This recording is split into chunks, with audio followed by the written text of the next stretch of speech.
Salam Bapak Ibu Saudara Jemaat GSKI Taman Sari. Hari ini saya mengungkapkan kerinduan kepada Bapak Ibu Saudara sekalian. Sudah beberapa minggu ini kita tidak bisa ibadah sama-sama. Di masa pandemi corona ini, Bapak Ibu, kita harus benar-benar bersandar kepada Tuhan dan mengandalkan Tuhan dalam pengertian bahwa segala sesuatu yang kita lakukan harus benar-benar kita lakukan untuk Tuhan. Karena menghadapi pandemi ini kita harus minta hikmat Tuhan. Kenapa demikian? Hari-hari ini kita mendengar bahwa orang yang bisa menularkan COVID-19 ini bukan saja orang yang sakit, tetapi orang yang sehat pun bisa menjadi carrier. Oleh sebab itu kita butuh hikmat Tuhan. Nah, dengan demikian kita perlu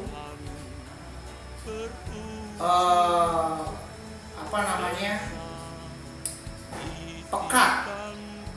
Kita perlu peka. Nah, kepekaan itu harus kita latih lewat hubungan kita dengan Tuhan. Makanya hari ini saya ingin menyampaikan kebenaran firman Tuhan dan sekaligus menyampaikan kerinduan hati saya. Sudah beberapa minggu ini saya tidak menyampaikan kebenaran firman Tuhan secara langsung kepada Bapak Ibu Saudara sekalian. Kita ibadah streaming bergabung dengan GSKI Pusat. Kita mendengar khotbah dari Bapak Gembala kita, Bapak Pendeta Erastus Sabdono. Hari ini Bapak Ibu, saya benar-benar rindu untuk menyampaikan kebenaran firman Tuhan ini, karena kerinduan inilah saya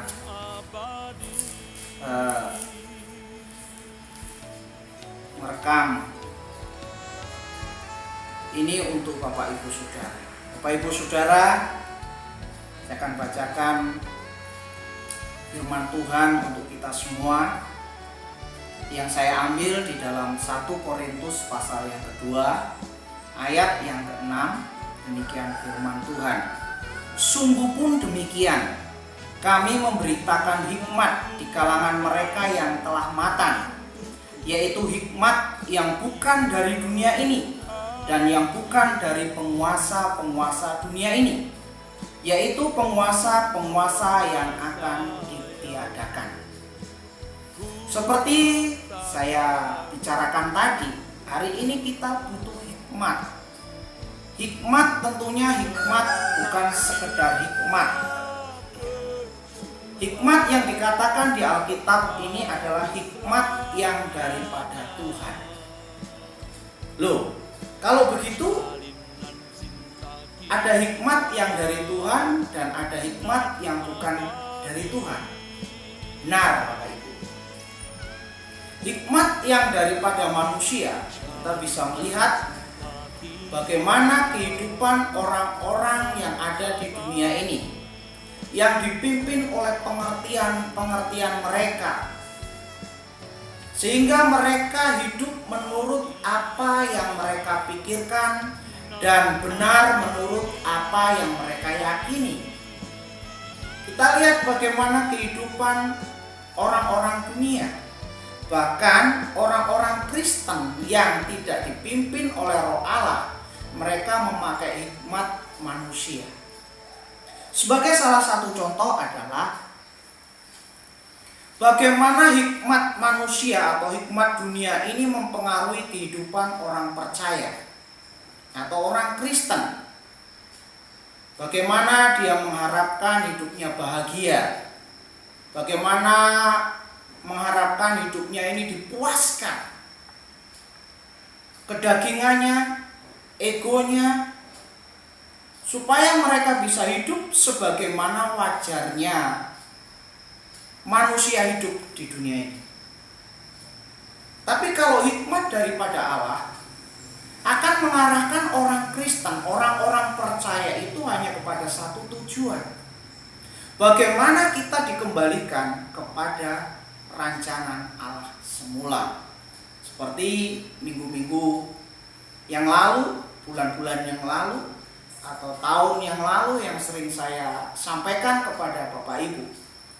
Tujuan Allah hanya satu. Ketika Dia menyelamatkan kita sebagai orang percaya, yaitu apa? Untuk membawa kita kembali kepada karya Allah, supaya kita segambar serupa dengan Dia. Nah, karena hikmat dari dunia itu telah mengacaukan bagaimana kehidupan manusia yang seharusnya itu bisa dikembalikan kepada rancangan awal, dibelokkan kepada hal-hal yang sebenarnya Allah tidak mau. Makanya Rasul Paulus di sini mengatakan, sungguh pun demikian, kami memberitakan hikmat di kalangan mereka yang telah matang. Jadi orang-orang yang matang, orang-orang yang dewasa yang bisa menangkap hikmat ini, yaitu hikmat yang daripada Allah. Ya, kalau kita lihat ayat selanjutnya itu di dalam 1 Korintus pasal yang kedua ayat yang ke-14, saya bacakan demikian. Tetapi manusia duniawi tidak menerima apa yang berasal dari Roh Allah, karena hal itu baginya adalah suatu kebodohan, dan ia tidak dapat memahaminya, sebab hal itu hanya dapat dinilai secara rohani. Dengan jelas, Bapak Ibu, kalau kita orang Kristen masih duniawi, masih kedagingan, kita tidak bisa menerima hikmat ini. Ya. Orientasi kita hanya masih kepada kebahagiaan daging, kebahagiaan dunia, kebahagiaan yang hanya standar orang-orang dunia pada umumnya. Jadi kita akan hidup wajar menurut kacamata dunia. Nah, kalau kita kembali kepada kebenaran firman Tuhan, apakah kita tidak boleh hidup wajar seperti manusia pada umumnya wajar hidup? Pak Ibu, kembali kepada Injil. Injil. Kalau kita membaca keempat Injil dan kita pakai pimpinan pikiran kuasa Allah lewat Roh Kudus, Bapak Ibu bisa melihat di mana Yesus hidup tidak wajar. Coba bayangkan, kalau Yesus inkarnasi ke dunia ini dengan kewajaran hidup sebagai seorang Mesias, Raja yang diharapkan oleh bangsa Israel, tentunya dia tidak lahir di kandang. Ya, tentunya dia di kalangan bangsawan. Tentunya dia hidup seperti raja-raja atau orang yang luar biasa, lahir di tempat yang mulia, tapi nyatanya tidak. Bahkan dalam perjalanan hidupnya dia tidak wajar menurut kacamata orang-orang dunia. Seperti apa halnya? Dalam perbincangannya atau dalam dia menyampaikan kebenaran firman Allah kepada murid-muridnya, dia katakan, serigala punya liang, burung punya sarang, anak manusia tidak punya tempat untuk meletakkan kepalanya. Bayangkan Bapak Ibu, seorang Mesias yang diurapi, tapi hidup tidak seperti orang yang diurapi menurut kacamata orang-orang Israel pada waktu itu. Nah, bagaimana dengan hari-hari ini? Orang-orang Kristen diarahkan menurut standar kehidupan orang-orang dunia atau anak-anak dunia hari-hari ini. Coba bayangkan, Sedangkan Tuhan Yesus ajarkan, bukan itu fokus kita. Makanya orang-orang yang belum dewasa, orang-orang yang belum matang, dia tidak bisa menerima hikmat ini. Orang-orang Kristen itu hanya berbicara tentang mujizat, tentang hal-hal yang spektakuler. Kalau bisa itu Tuhannya diadu dengan Tuhannya kepercayaan orang lain. Ini Tuhanku lebih hebat, lebih bisa nih mengalahkan COVID-19 misalnya. Padahal Bapak Ibu, kalau kita pakai hikmat yang daripada Tuhan, hikmat daripada Roh Kudus, bahwa peristiwa-peristiwa yang kita alami itu ada tangan yang tidak kelihatan bekerja untuk mendatangkan kebaikan. Apa itu? Kebaikannya hanya satu, tujuannya adalah ke langit baru, bumi baru. Bagaimana kita dimurnikan lewat COVID-19 ini? Hidup tidak untuk diri sendiri. Kalau kita punya, ayo kita berbagi dengan orang-orang yang terdampak COVID-19 ini. Mungkin kita tidak punya uang, tapi bagaimana kita memperhatikan orang lain, saudara seiman, pekerjaan Tuhan. Dan lebih lagi Bapak Ibu, hari-hari ini kita tidak bisa beribadah di gedung gereja. Nah, di sini kita diuji. Apakah ibadah kita itu hanya karena kita itu ngumpul-ngumpul, maka kita semangat. Dan di sini diuji juga bagi khususnya kaum bapak, ya, kepala rumah tangga, untuk membuktikan bahwa diri bapak-bapak itu adalah imam-imam yang dapat memimpin beribadah kepada Tuhan. Nah, saudara yang dikasihi oleh Tuhan Yesus Kristus, hikmat Allah ini tidak bisa seperti hikmat manusia yang kita bisa pelajari dengan cara kita belajar lewat buku-buku, kita belajar lewat sumber-sumber lain, atau kita lewat internet, ya, zaman modern ini semua ilmu pengetahuan bisa kita lihat di sana. Tapi hikmat Allah ini membutuhkan syarat bahwa orang yang mengerti hikmat Allah harus hidup di dalam kekudusan Tuhan. Banyak orang-orang mengerti kebenaran firman Tuhan. Kebenaran firman Tuhan dipahami, mengerti. Tetapi inti dari kebenaran yang mereka sampaikan itu bukan hati Allah. Karena kehidupan yang menyampaikan kebenaran firman itu tidak berpaut kepada Allah. Jadi dia hanya menyampaikan pikiran dia. Pikiran pembicara itu karena mengetahui isi Alkitab yang sesungguhnya belum tentu itu mewakili hikmat Allah. Nah, oleh sebab itu Bapak Ibu, hari-hari ini dengan adanya COVID-19 ini kita beribadah di rumah masing-masing, ya, kita semakin hari harus semakin banyak belajar tentang kebenaran. Karena toh kita kan tidak bisa beraktivitas leluasa di luar, kan. Jadi banyak waktu untuk kita belajar kebenaran firman Tuhan. Nah, oleh sebab itu Bapak Ibu Saudara yang dikasihi oleh Tuhan Yesus Kristus, mari jam doa kita, jam dimana kita belajar tentang kebenaran firman Tuhan, kita tambah. Sehingga hikmat Allah itu benar-benar memimpin pikiran kita, hati kita.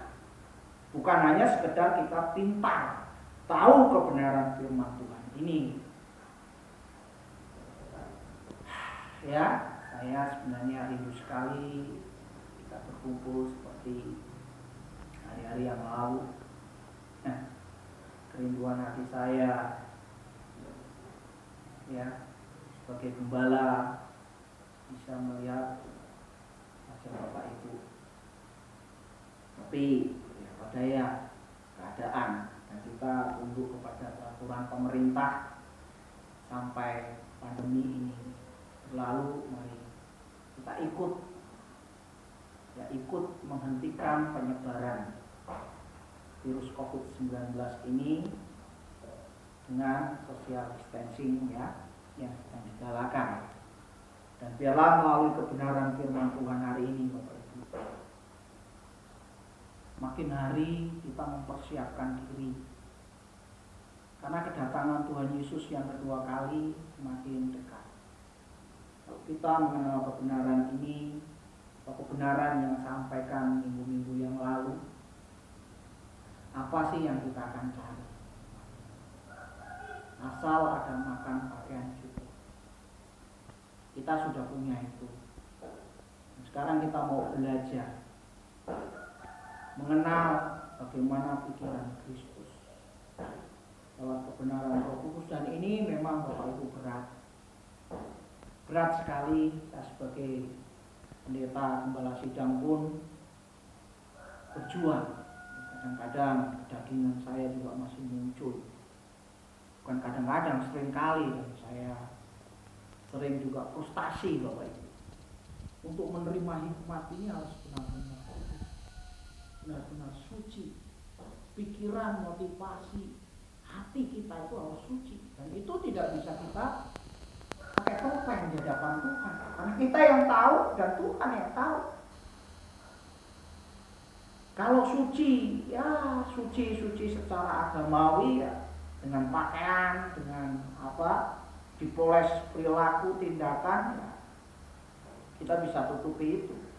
Tapi kalau secara pribadi mempersoalkan ini, aduh rasanya, ya, rasanya itu nggak mungkin. Nah, Bapak Ibu akan memahami perkataan saya ini.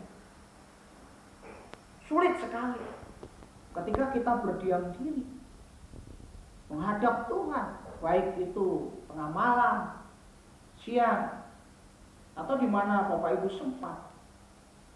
Aduh, bayangan kehidupan lama kita, pikiran-pikiran kita yang tidak selaras, atau sikap hidup kita yang tidak sesuai dengan kebenaran firman Tuhan itu muncul. Dan itu membuat kita semakin berat rasanya. Nah, itu perjuangan kita.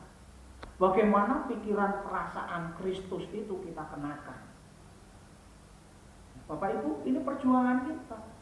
Masalah makan, minum, percayalah. Bapak Ibu, lakukan apa yang menjadi tanggung jawabmu untuk memenuhi kebutuhan sehari-hari. Pasti Tuhan buka jalan. Oleh sebab itu, Bapak Ibu, hari ini, inilah kerinduan hati saya. Mari kita persiapkan diri kita semakin hari semakin sempurna seperti Tuhan mau.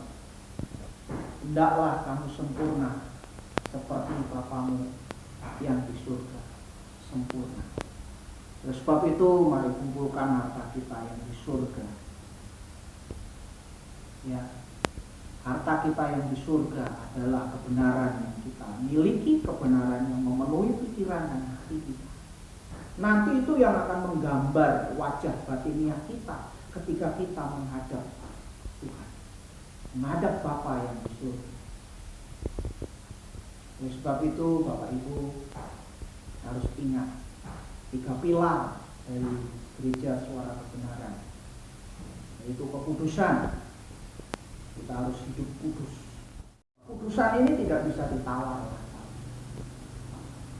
Bagaimana kehidupan kita di hadapan Tuhan harus kudus. Kemudian Bapak Ibu harus menjadi manusia yang bertanggung jawab. Tanggung jawab dalam artian apa yang harus Bapak Ibu kerjakan. Ya, lakukan. Tanggung jawab. Bagianmu lakukan sebagai bagianmu, dan bagian Tuhan akan lakukan. Nanti Tuhan juga akan lakukan. Nah, yang terakhir adalah langit baru, bumi baru. Itu tujuan kita. Ini 3 pilar ini Bapak Ibu yang menjadi landasan hidup kita. Oleh sebab itu, mari kejar kekudusan itu. Kekudusan bukan karena hal-hal yang lahiriah, tapi batiniah kita, manusia batiniah kita yang terus kita perbarui, dan kita bisa ditolong dengan kehendak Tuhan lewat Roh Kudus memberikan hikmat-Nya. Tanpa kekudusan, Roh Kudus tidak bisa berbicara kepada kita. Oleh sebab itu, Bapak Ibu perkarakan ini dari waktu ke waktu. Dan untuk Gereja Suara Kebenaran Injil Mamansari tetap berjuang sampai Tuhan Yesus menjemput kita.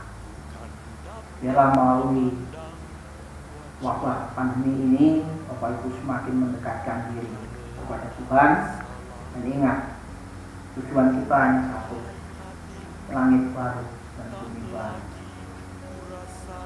Mukjizat dan hal-hal spektakuler yang sering diberitakan di sana itu bagi mereka yang belum dewasa, bagi mereka yang masih kanak-kanak. Kita tidak mengejar itu lagi. Kita memang butuh kalau kita masih kanak-kanak. Itu terserah kepada Bapak Ibu, takaran imanmu sampai di mana. Bisa sebagai gembala sidang mengharapkan kita mau belajar dewasa, penuhi pikiran kita dengan hikmat. Tentunya itu bertahap, tidak bisa sekaligus kita menerima hikmat Allah itu sepenuhnya. Tapi kita bertahap seperti kita makan. Tidak mungkin satu piring itu masuk ke dalam mulut kita, tapi bertahap, sendok demi sendok. Demikian juga kebenaran. Setiap hari kita buka diri, terus lewat pimpinan kuasa Roh Kudus. Kita dengan rendah hati yang menerima didikan Allah. Nah, bagi orang yang tidak mengerti hikmat Tuhan, kesulitan itu, kesusahan, penderitaan itu menjadi hal yang sangat mereka takuti atau hindari. Tapi bagi kita, orang yang mengerti hikmat Allah, disitulah Allah bekerja. Nah, Bapak Ibu Saudara yang dikasihi oleh Tuhan Yesus Kristus, satu ayat terakhir yang saya ingin sampaikan kepada kita semua, yaitu 1 Korintus pasal 2 ayat yang ke-9. Tetapi seperti ada tertulis, apa yang tidak pernah dilihat oleh mata dan tidak pernah didengar oleh telinga dan yang tidak pernah timbul dalam hati manusia, semua yang disediakan Allah untuk mereka yang mengasihi Dia. Ini jangan dikaitkan dengan hal-hal pemenuhan kebutuhan jasmani. Apa yang tidak pernah dipikirkan kita, apa yang tidak pernah dipikirkan manusia pada umumnya, yang disediakan pada Allah itu, yaitu kemuliaan hati.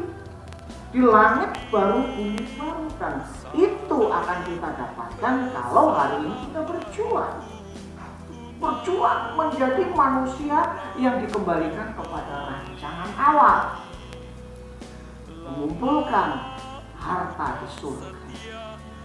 Nanti banyak orang yang akan terbelalak, nanti akan banyak orang yang kecewa. Loh, kok? Nah, Bapak Ibu yang mempersiapkan hari ini, Bapak Ibu yang akan masuk di dalam keluarga Bapak, menerima kemuliaan.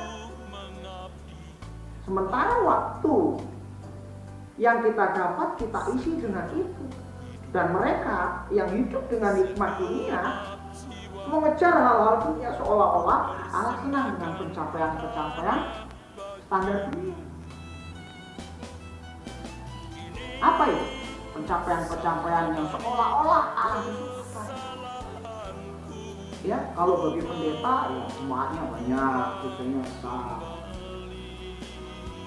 Uangnya banyak, wah seolah-olah itu. Padahal pencapaian yang Tuhan inginkan adalah bagaimana kita menjadi manusia ideal. Manusia ideal, manusia yang menyukakan hati Bapa. Makanya Yesus turun untuk memberikan model. Nah, Bapak Ibu, mungkin hari ini pesan firman Tuhan yang saya sampaikan sampai di sini, dan kita akan berjumpa dalam perjumpaan kita yang akan datang. Terus dukung layanan Gereja Suara Kebenaran Injil, yang dimana kita sama-sama berbakti lewat apapun, lewat doa, lewat dana yang Bapak Ibu bisa berikan. Salam kangen dari saya sebagai Gembala Sidang. Shalom.